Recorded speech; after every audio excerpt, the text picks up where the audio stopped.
What's up, everyone? It's your Friday boy, Kaiden, and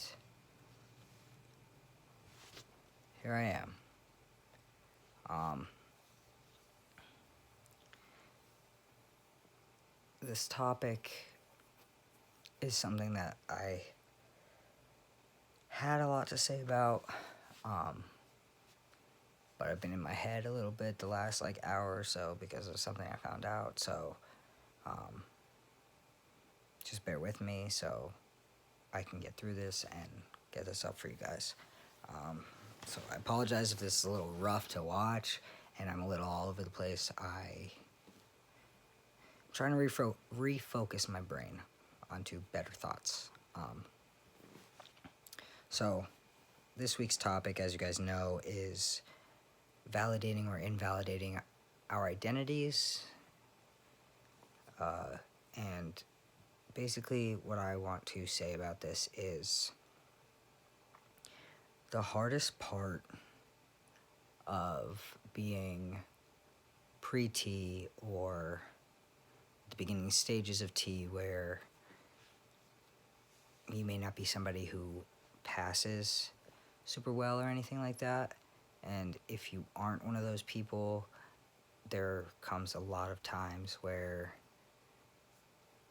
your identity is basically in the hands of other people and they get to decide for you, and that's how the other people around them will see you, whether you see yourself that way or not. And people don't really care. Whatever they see first is what they go with, and it's not always right or something like that.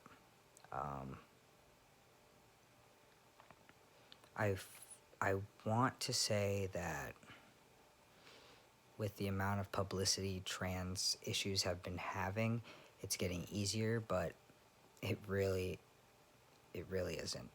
It actually, I think with the amount of coverage that the trans media that we've been seeing has been getting, it actually is getting worse for trans people, which doesn't make any sense to me, because if you walk into a store and there is a more masculine looking cis woman or a more feminine looking cis male that has long hair, if they get called he or she, opposite of their gender, and they correct somebody, it's not a big deal.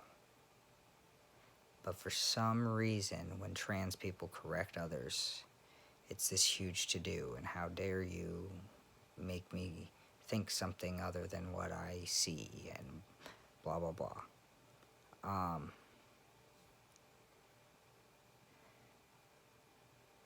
I've had a few instances throughout this whole transition where it really gets to me, and I try not to let it get to me, because people are going to do and say whatever they want, whether what I want aligns with what they want or not. People are going to do and say whatever their hearts desire. However, a lot of my misgendering that has really affected me has been recent in my transition. And as a lot of you may know, I am about 3.5 years on hormones as of this point. And I would say that I passed pretty well. I've had top surgery. My voice has dropped. My face is masculinized. I wouldn't say that I have a gender fluid look. I wouldn't say that I have a gender fluid anything, really. I'm a dude's dude. I get misgendered on the phone almost every time I pick up the phone. So at work, that becomes a really big issue for me, because every time I call somewhere, I get ma'amed, or miss, or Mrs., And sometimes I'm just like, why today? And other times it really does get to me because I'm having a bad day already. And so that's a problem.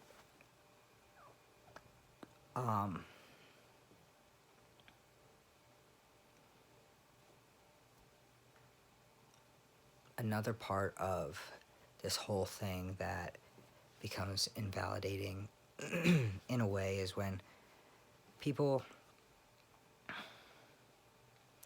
act like they're totally okay with the whole idea of being trans and trans people being around and sharing the same spaces as them. And they're fine with it, and it's your lifestyle, and if that's how you are, then that's how you are, until it's time for the bathroom conversation. And the bathroom conversation is one that nobody wants to have. Everybody's fine with the token trans person being there and knowing that they're the token trans person, but nobody's okay enough to be in the same bathroom with them, even though we're all going in there to do the same thing. And it's really uncomfortable because trying to find accommodations so that other people are happy is a lot of a burden to carry. And especially if there's a bathroom literally 5 feet from your desk, but you can't use it because somebody complained that they're not even sure, they thought you were looking at their wiener. First of all, wieners are not cute. So even if I was into men, nobody would want to look at it. They're not pretty. Nobody wants to see it. 2, most of the dudes I work with are old. I do not want to look at your old wiener. I just don't.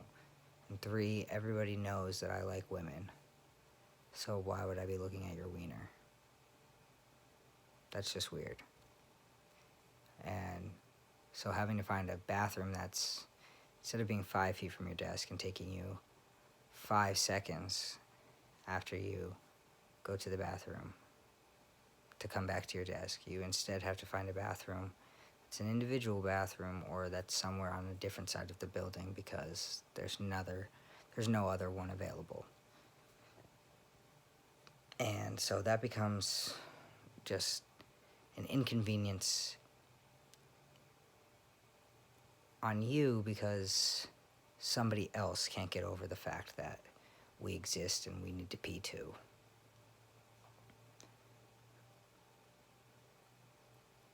There also comes a time when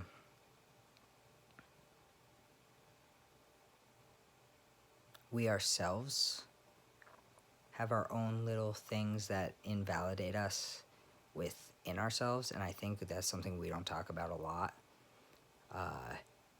and I think needs to be addressed more, because we always are talking about the ways other people invalidate us or the ways other people validate us, and I think we don't talk a lot about the ways that we invalidate ourselves. So what I mean by that is I am a big sports guy, as all of you guys know, and I play softball a lot with a bunch of grown men and women, and I've played softball since I was 4 years old. It's my thing. I know that I'm good at it. I enjoy playing it. It helps me relieve stress, and it's something that I always have had as a go-to. And so when I started playing men's leagues, I realized how far behind I am. One, because I didn't start transitioning until I was already 21. So I was 21 going on 22, or I was already 22, something like that. Yeah, I was already 22 because it will be my 4th year on hormones. And so I was already 22 years old, so I had 22 years of muscle growth and puberty, height-wise, strength, just seeing the world as a man. It's a completely different world. And I had to figure out how to adjust in a way that, because I was so far behind these grown men with all of my physical attributes, sorry, I don't know why I couldn't just say that right now. Because I was so far behind, I had to figure out a way for myself so that every time I walked on the field, I wasn't feeling like less of a man because I couldn't hit the ball as far as them. I couldn't throw as hard as them sometimes, and I just had to figure out ways to make myself remember that in due time, and as my body still starts to grow, and as I keep going to the gym and putting in work and all of those things, like, as I keep doing those, I will get there. I may not ever get to the level that they're at, just because my stature is smaller than a lot of them. And that's another thing. My height has always been a huge issue for me, female or male. And being a short guy isn't an easy thing. And a lot of the times when, like, I'm going through some stuff and somebody says something about me being a short dude, it, like, is really tough. It's tough to deal with because I'm obviously interested in women, and there are a lot of women that won't date anybody shorter than them. There are a lot of women that won't date short guys, even if they are short. They like tall guys. And so it's a struggle sometimes, and it's something that you kind of got to adjust to and figure out how to deal with it and how to cope with it. But the one thing that I think that we don't talk about a lot, but we talk about it with other people, is misgendering ourselves. And I'm sure there are some of you watching this video who are cis and are like, how could you misgender yourself? Like, you've known for so long that you are this person and this is what you wanted and you've gone through all of this work, and how is that even a thing? And I'm sure there's some trans people that are like, I've never done that before ever. And good for you. Like, that's really awesome.